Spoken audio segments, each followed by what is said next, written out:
the table, I whipped out a really old retro Wolverine figure here, and I got my Captain America, and I actually just picked up this Black Widow. I think, was this the 90s Black Widow, or was it late 80s? I'm not entirely sure. I think it's early 90s Black Widow, and this figure's been out for like well over a year, and I finally got around to picking it up, and I think it's fantastic. I really, really like it. If only it was on that new female buck, it would be like just perfection. But anyways, basically what I'm doing here is I'm trying to recreate a comic cover, and that is Uncanny X-Men 268. Basically, it's just a cover with Wolverine, Black Widow, and Captain America on it. I think it's a pretty iconic cover with these three on it, and I've seen people take pictures trying to replicate this cover before, so I figured, you know what the hell, I got all the figures now with the new edition of the Black Widow.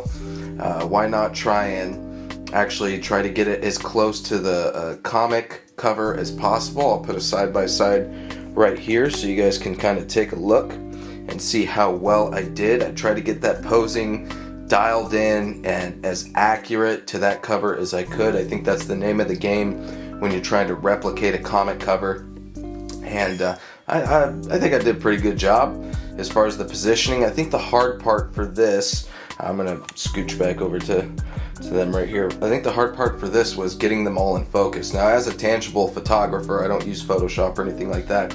It is kind of hard to get all three of these figures in focus if you're not using, what do they call it, photo stacking, where you take multiple pictures and then you stack all the photos together so everything's in focus.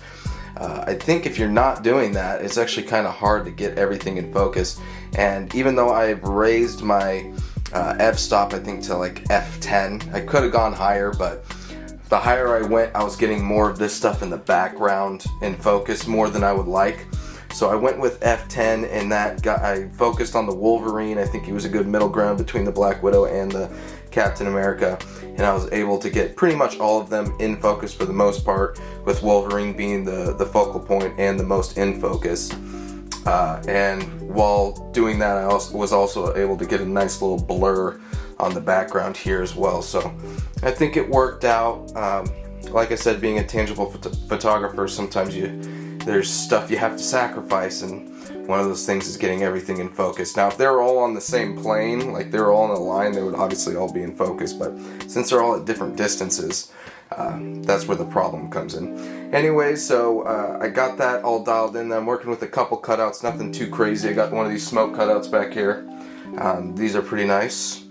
I forget where I pulled these from a comic, and I always look for stuff like this, like smoke and cool stuff to use. That way you can just reuse it multiple times. If you ever need smoke, I don't need to actually get a fog machine. I'll just use the fake smoke. And then back here, let me see if I can focus on this back here. Back here, we have just like a little city cutout. I think this was actually from Spider-Man show, if I recall. I was looking through screen caps of the old 90s Spider-Man show, and actually found a nice little cityscape, and I was able to screenshot that and print it out. This is on an 11 by 17 poster, and then I just glue sticked it to some construction paper, and voila, you got a nice little cityscape back here.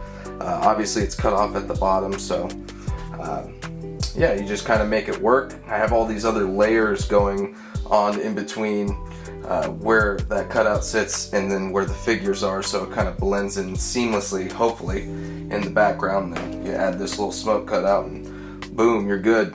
We got our light right here, rim lighting a little bit, kind of light this area and the cutouts. A little backlighting right here. I got another large light right here, two lights right here.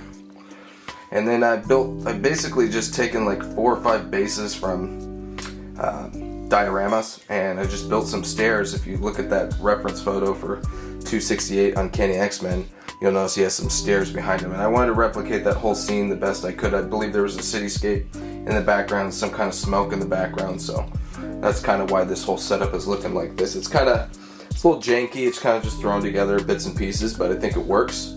Get the idea. And you know, that background stuff is not really the focal point here, it's really the figures. So overall, very happy with how this came out. It was kind of a a little challenge to try to replicate that the best I could, but I'm happy with how it came out, so let's check it out.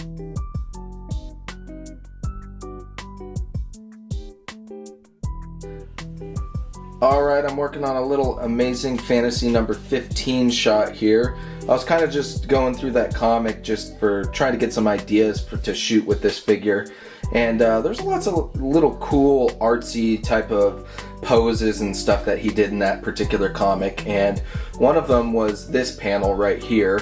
And I don't particularly know, I didn't actually read the comic just because it's a little dated, and I was more looking for the artwork rather than like the story or anything like that. I should read it though. I came across this panel right here, and I just thought it looked cool. Now I don't know if this is supposed to be like a spotlight or something like that, but I just kind of like the look of how the Spider-Man was against the white with the yellow circle. And I just kind of ran with it. Now I know in that shot he has this little webs right here, but the web accessories that come with this figure, they just don't really attach themselves very nicely to the figure, and there'd be no way of me being able to fill in that space with those small little web accessories that he came with, so I decided to just go without them. And it's kind of a hard angle to shoot from. I'm shooting looking down mainly. He's just flat on the ground here for the most part. So yeah, the webs didn't really work out, but I really liked how this looked. And I actually just cut this out from a poster board. I just took a bowl, made a little mark with a pencil, and then cut it out, and then just kind of posed him the best I could to what that original inspiration panel was. And then we got this, man. And I think for the most part it looks pretty cool. It's pretty accurate. And it's just kind of just like a nice little pose with like, I don't know, it's very artsy to me, so that's why I went ahead and did this shot. So yeah, this is very cool. Let's check this out.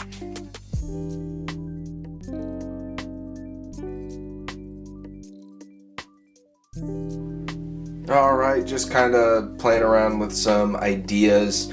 This was kind of a spur of the moment idea. I wanted to shoot something with Kang because that new Ant-Man Quantumania trailer dropped, and dude, it's just got me super hyped for Kang. Kang is like definitely one of my favorite supervillains, probably next to Ultron in the entirety of comics. So shooting Kang is just always super fun to me. And I always love coming up with new ideas and reading source material for Kang and stuff like that. So when I get to shoot Kang, I'm usually in a pretty good mood. So I whipped out my old 3D printed Kang time chair. I got this probably almost 2 years back from somebody on Facebook. I don't know who the guy I got it from Facebook. I can't remember off the top of my head, but it's a very nice little piece. It's 3D printed. It's not perfect, but it's printed in the gold plastic, and it works really well for shots. I've only actually ever shot this once before, and that was way back in 2020. So finally getting around to shooting this little time chair again in 2023. And I gotta tell you, man, this Kang figure, it really holds up. It is definitely one of Marvel Legends' best supervillain action figures they've ever made. And so I wanted to get something with him traveling through time. And I was shooting around ideas. I think the main problem I was having was, what would the background be of him traveling through time? And I was looking through my little books of all the 11x17 posters that I got, and I came across this little background right here. I forget what this background's called. Anime speed background. I think that's what they're called, speed backgrounds. And I remember I printed this out probably a year or so back, and I was like, you know what, this kind of works perfectly for Kang traveling through time. The speed lines with it being blue, and I know his face kind of like disappears a little bit in the background there, but I think that kind of works. I've always, when you see Kang traveling through time, for some reason I always picture it being blue. I don't really know why, but so I think this kind of works here. I kind of blurred this background up as much as I could. I really wanted this gold color to come in nice and bright on this end, even though at the same time I still wanted to, shine little hints of blue in there, especially on his legs and on the side of his face. I'm working with a really low f-stop, so the two things that are really going to be in focus are his face and his legs right here, because they're on the same plane. His arm and the background and the chair is going to be slightly blurred, but as long as his face comes in very focused, I think I'm going to be happy with this. And I think I achieved that, and I think this is a really cool shot. I'm going to switch it up and show you guys a different angle. Alright, so now you can kind of get an idea of how the spacing for everything works here. As you can see, the Kang right here is maybe 6 inches away from this background right here. The camera's probably another 8 or 9 inches this way. So you don't really need that much space to get a cool photo. You just need to really work on your settings. So obviously if you want stuff to be blurred, your black background to be blurred, only certain parts of the picture in focus, you're going to want to lower your f-stop and then adjust your shutter accordingly. But yeah, the spacing is, you know, I've been working with kind of a small space for such a long time that I kind of know for the most part where everything needs to be configured. You can see there's another blue light right back here. That's to give a little blue underglow in this little space right here for his back. This blue light right here is obviously for the front right here. You can see these two lights right here are mainly to light the front of his little time chair right here. And of course this light right here is to light the top, give a little bit more light on the front of the chair here, and then also to light that background. We want to make sure we want that background nice and lit. And as you can see, we have the little light bar right there, which gives a nice underglow. So there's not really too much space that we're working with here, but we've achieved a nice blurred background, blurred foreground, and just his face in focus. So, you know, just kind of mess around with your settings. You don't really need that much space to do something really cool here. Just, you need a lot of lights. That's what you really need. So it's pretty cool. Let's check this photo out.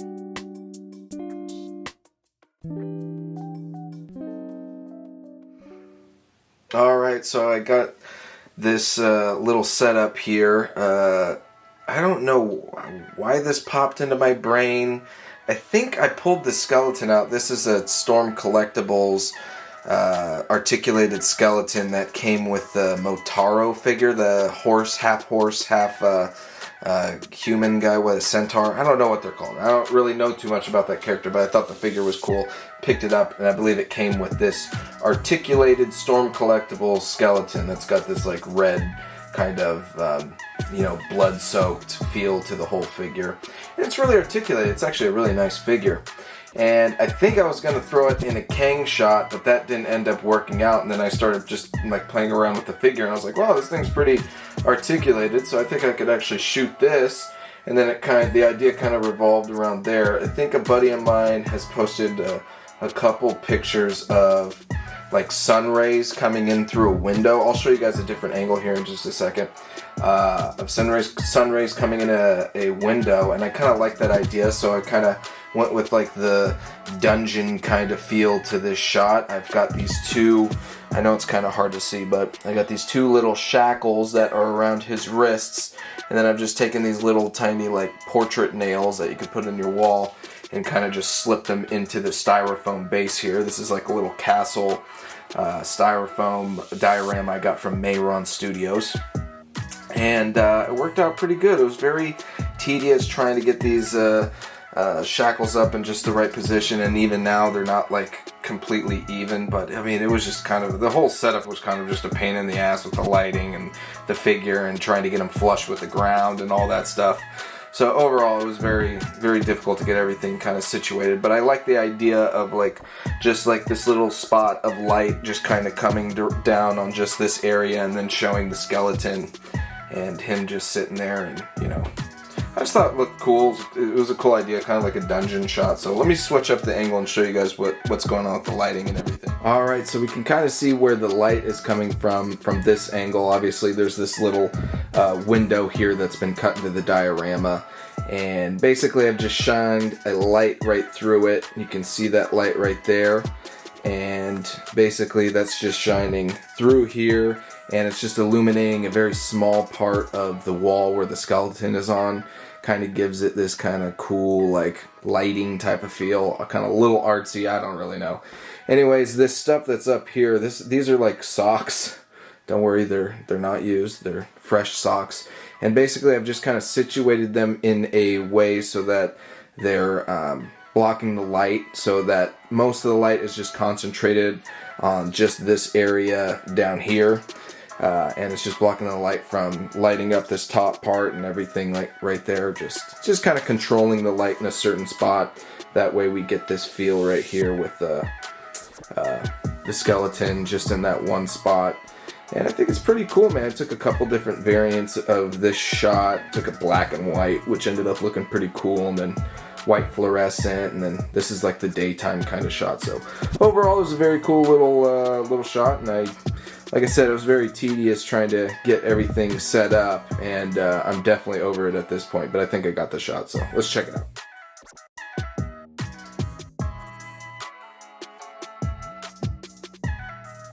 Alright, so I got a cool little setup here. I forget which comic this scene is from. You know, I always pull so much stuff from comics, but I never write down like what the actual comic the source it came from. So I'm sorry. Hopefully, maybe somebody in the comments will know. But basically, what we have going on here is we've got Dr. Doom, who has captured Reed Richards somehow, and he's stretched him to his full capability, to like his limit. And then we have this really cool little speech bubble right here of basically Dr. Doom talking to Reed Richards. I'll read it real quick. It says, "Shh, you've been stretched to your limit in a room colder than the vacuum of space. Flexibility will do you no good here. The slightest movement will cause your skin to crack and your organs to shatter." It's like such a menacing quote. And, you know, I love Dr. Doom. I love his character. He's like one of the coolest bad guys of all time, and sometimes a good guy, you know, anti-hero in some ways, but he's just a really interesting character. So I thought that little speech bubble just like hit hard. I just thought it was like hard. So super cool. Yeah, it's a pretty big cutout. I've been sitting on this one for a little bit, thinking of ways of how to kind of put the figure and the cutout together to kind of tell the story. And, you know, of course I wanted to make the scene feel very cold. So another trick that I do sometimes, I don't really mess with fog too much or smoke. It's just not something that I have had a lot of luck capturing on camera, and I also think that it's a little overused in a lot of the toy photography. You see everybody putting in that aerosol atmosphere spray and using smoke or fog machines, and I'm not saying that can't make a cool shot or anything. It's just something that I kind of stay away from because it's kind of like something everybody does. But every now and again I will whip out this poly. This is basically just pillow stuffing, and what happens if you move it closer to the camera and kind of put it right under the camera. I don't think it'll work too well for video, but it kind of creates like a little bit of a smoke kind of feel to the shot. You guys will see the picture here in a minute, but you can see the effect it has on it down there. And then down here I've kind of built this little set. This is a Marvel Select Winter Soldier set that I just kind of built into a like makeshift walking ramp. I'm not really too sure, but I think it looks cool. It's kind of futuristic. I have to kind of remember that they're supposed to be in like a refrigerator kind of environment here. As you can see, Reed's got like some ice built up on his beard and everything. So yeah, so let's take a different angle and take a look at these cutouts. Alright, so just kind of a different angle here, just to kind of see from the side a little bit what we're working with here, and then let me just show you guys what I've done here. As you can see over here, down there, some Yu-Gi-Oh tins, and there's actually another Yu-Gi-Oh tin right down there. People all the time in like the behind the scenes for my shots are always like, "Oh, the Yu-Gi-Oh tins, man. Oh man, brings back so much nostalgia." I'm like, that's hilarious. The only reason I really use them is because they're really handy and they're heavy. They got cards in them. So they're nice for weighing stuff down, lifting stuff up. As you can see, the ones over here are using to prop up one of my lights. They're just very handy, and they don't take up too much space. So anyways, let's stop talking about Yu-Gi-Oh! I could talk about Yu-Gi-Oh! All day long. I don't still play or anything, but you know, I loved it when I was a kid. Anyway, see, I'm getting locked into the Yu-Gi-Oh! Shit and everything. Don't get me started on Pokemon. Okay, so big cutout. This is pretty cool. Let me try keeping this in the light. This is how it's attached. These two little clear acrylic risers with some blue tack right there. Basically, it just holds it all in place. It's raised up to the ideal level with the Dr. Doom. Then we got Dr. Doom. He's using that little Richardson technique from Alex Richardson, where the white is kind of eliminating this little clear plastic piece right here, so it makes the speech bubble appear as it's floating. And overall, it makes a really cool effect. We're probably about a foot away from the background here, and overall it's a really cool little shot. There's actually not really too much going into this shot, as you can see. There's just like a couple of cool little tricks that we're using that kind of pull everything together. So this was a really fun shot. I'm glad I kind of knocked this one off the list and I can move on to some other cool shots. But yeah, a little Fantastic Four Dr. Doom action. Let's check this out.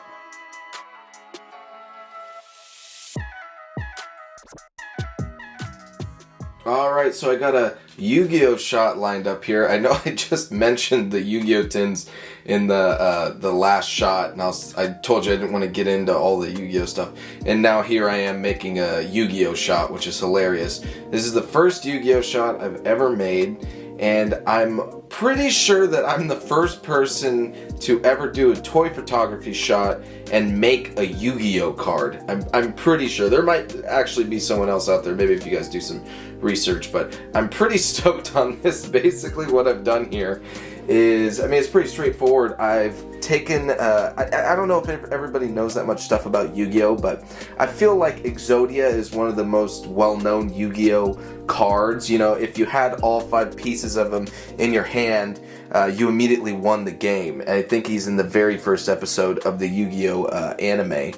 Way back in the early 2000s. I've always loved Yu-Gi-Oh, especially when I was in like 5th, 6th grade, so it's very nostalgic for me. I don't collect Yu-Gi-Oh anymore, but I still have all my old cards. But I noticed that they came out with this Exodia figure, and they actually came out with a whole line of figures. There's like a Blue Eyes and a Dark Magician and stuff. I'll put a note who's making these toys, because I can't remember off the top of my head, but these are basically staction figures. They're just like statue action figures. They have like 3 points of articulation each. There's not really much that goes into the articulation, but the sculpt is really nice and they look really good. So I just picked up this Exodia figure here, and I figured, you know what? I've done the Pokemon card before. I did a shot way back, I think in 2021, where I took the Jazzwares Charizard figure and actually printed out a Pokemon card and had the Charizard behind it, and that was pretty cool. So I wanted to do something for Yu-Gi-Oh now. I would say I was probably a bigger Yu-Gi-Oh fan than I was Pokemon. So I printed out the card, I cut out the center of it. The card is actually way bigger than what the actual card would be, because the figure is a little bit bigger. I actually could have made this card a little bit smaller, because in the actual card his face takes up most of the actual card, but I'm just working with what I got. I think it still works out. And then behind here I have my MacBook, and I just pulled up the card Spellbinding Circle, because if you actually look at the Exodia card, specifically this head one, he has the Spellbinding Circle behind him. So I just pulled up a Spellbinding Circle card and just kind of magnified it behind him to make it a little bit bigger to kind of fit, and voila, we got ourselves a pretty accurate depiction of what's on the actual Exodia the Forbidden One card. And you know, when you're working with cutouts and stuff like this, you got to make sure that the cutout is very close to the figure. That way the figure stays in focus and everything on the cutout stays in focus as well. Especially when you're doing a card like this, you're going to want all this text and everything to be legible, so you have to get everything very close to each other so that it all comes in focus, and I think it worked out pretty well here. As you can see, I had to turn the MacBook on the side just so I had a little bit more room to work with that image being the background. And I'm going to switch up the position so you guys get a better idea of what's going on. Alright, so we got a different angle here so you can kind of see the distances and everything. As you can see, we got the flight stands holding up this cutout right here. The flight stands, obviously, they hold up the cutout, and they actually also help keep the cutouts form. I remember when I was shooting the Pokemon shot that I had to really make sure that the card stood upright and kept its form. I shot it straight on, so I had to really make sure that everything was facing the camera very specifically. That way when I went to go and frame the shot or crop the shot, that it came out as still as the card, because if you have the flight stand too far forward on one side or too far forward on the other side, basically when you go to crop it, it's going to look all wonky. It's not going to be even on both ends. So you kind of have to really be careful, especially with this specific type of shot, to really keep the form of the card, keep it straight, keep it level, and that way when you go to actually crop it, it makes your life a hell of a lot easier, because you want everything to be even on both ends, even though on this cutout it's not going to be even on that end, but we'll figure that out in post. But anyways, yeah, as you can see, I've got a couple lights. I got my Lume Cube panel mini right here. It's coming from the side. Now remember, if you get too close to it, you're going to wash out the cutout, so you got to find a nice neutral distance away from the cutout. That way it illuminates it, make sure everything is legible, but it's not putting too much light on it. And another thing I did is I put these little Ulanzi lights on the side, because if I don't have these, it's a little dark in this area, especially when I have these two lights right here pointing right here. It's creating shadows on the side of his arm, so I put that right there, boom, shadows eliminated. I also have these two big lights right here.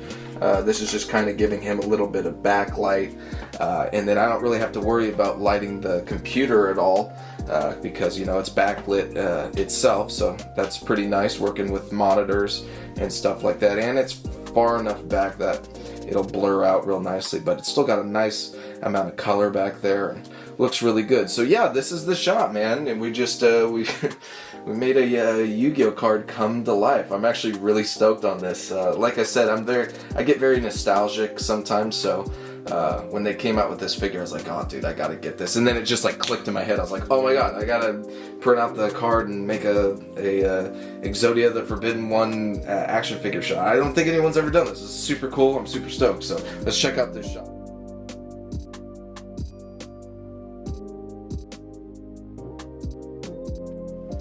Alright, so I was kicking around ideas with this Quicksilver figure. This figure came out a couple years back in the Family Matters 3-pack. It's definitely the best Quicksilver comic version that we've ever gotten.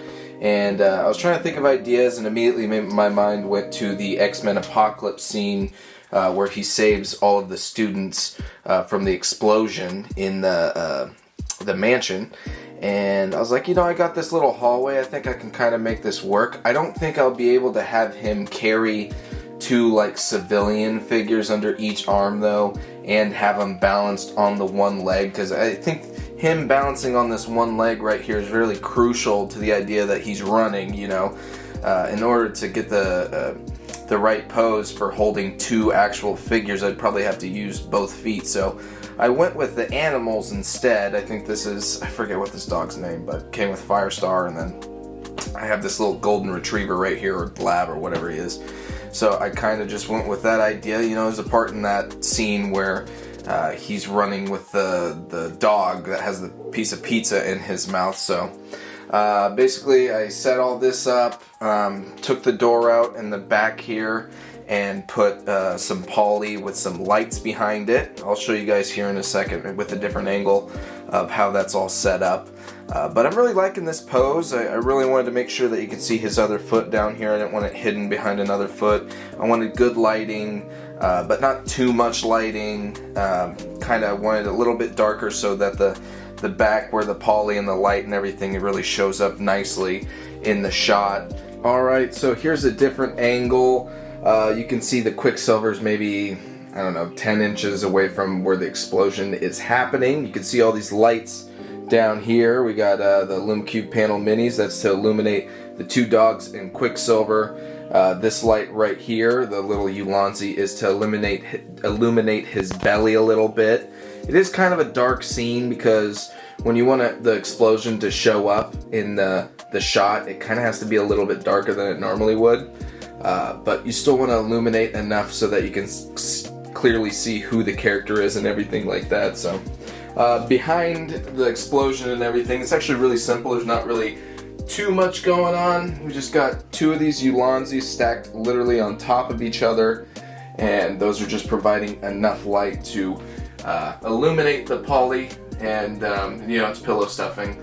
and it's a very thin layer of pillow stuffing. I don't ever put too much in there because then the light kind of doesn't shine through the right way. So it's a very thin layer of poly and then polyester, and then you just shine the light through there and boom, you got yourself a little explosion. And then if you make that in your background and kind of put it a little bit out of focus, it actually makes it look more like an explosion. So that's the whole setup. It's really cool. As you can see, I don't know if I showed you guys this though, he's standing on a McFarlane stand too. That's just to help him stand up with the one pose. And yeah, you kind of have to have that little stand because he just won't balance by himself. The peg going into his foot really allows him to get in that position. And then when you shoot it, you just shoot a little bit above the foot. No one ever can even tell the difference. So pretty cool. Let's check this out.